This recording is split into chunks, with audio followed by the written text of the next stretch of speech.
Hi, I'm Steve Whitaker, President, Senior Pastor of John 3:16 Mission, and I want to talk to you today about something that's very important, very near and very dear to my heart.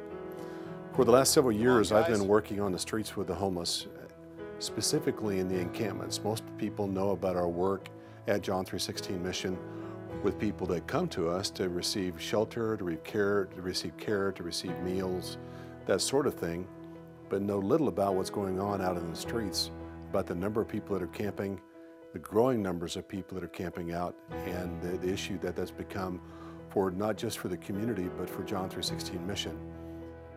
You know, some of our work at John 3:16 Mission takes us to some of the most forgotten places in the entire community. In fact, our work at John 3:16 has us working with people that are forgotten and places that are forgotten. So behind us is an old way station, and a couple of guys have made that their home.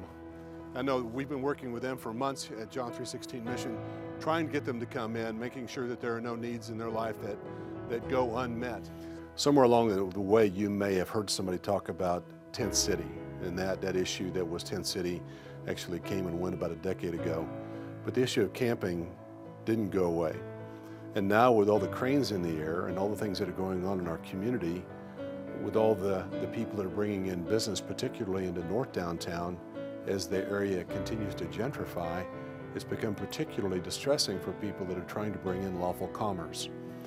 And let me just address that matter and say to you that we're happy for the lawful commerce that's happening in our area. As old buildings that were of no value to the community are renovated, as they become these beautiful new facilities, as they become beautiful new businesses, that's a good thing for all of us.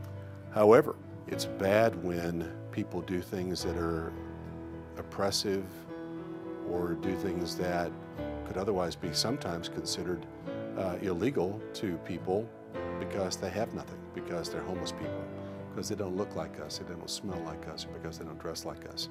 That's bad.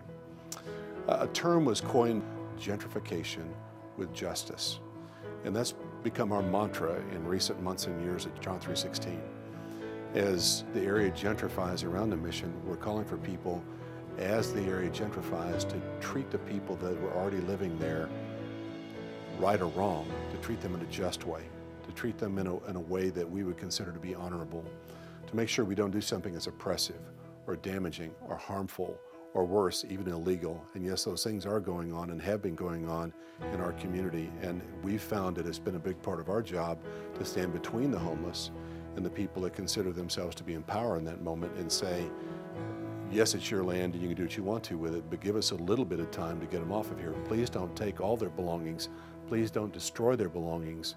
Please don't do something that may violate their rights, because they have rights just like you and I. And so when we say gentrification with justice, we're talking about those things. We're talking about the best way to treat these people as this community transitions. We found it to be very important for us to be involved in this process, to make sure that we're involved, that compassion is injected into that moment so that everybody that's encountered at that moment gets what's right and what's just for them. That the property owner gets his land back, that the homeless move away, that the homeless person gets moved into a program where they're treated in a way that's compassionate, in a way that would represent the hospitality that Jesus Christ would have us to represent. We found it to be very much our role at this time. I want to invite you to be a part of the solution as we address this very difficult issue for John 3:16 Mission and for the city of Tulsa. And let me just suggest a few things. First of all, please pray for us as we do this very important, compassionate work for those that are living in the encampments. And perhaps you'd want to volunteer with us at John 3:16 in these times that we're going into the encampments to do some of the cleanup. And we're trying to do our very best to cooperate with the city of Tulsa and to work with others that are in the encampments doing very difficult work. And so we're sending out large crews of people to do some of the cleanup. And if you want to do that, then let me invite you to go to the website and to go to the volunteer link and click on that and sign up for volunteering at John 3:16 Mission and let us know of your interest in helping in the encampments. And lastly, be a financial partner with us as we continue to reach out to those that are hurting. Thanks for watching today, and God bless.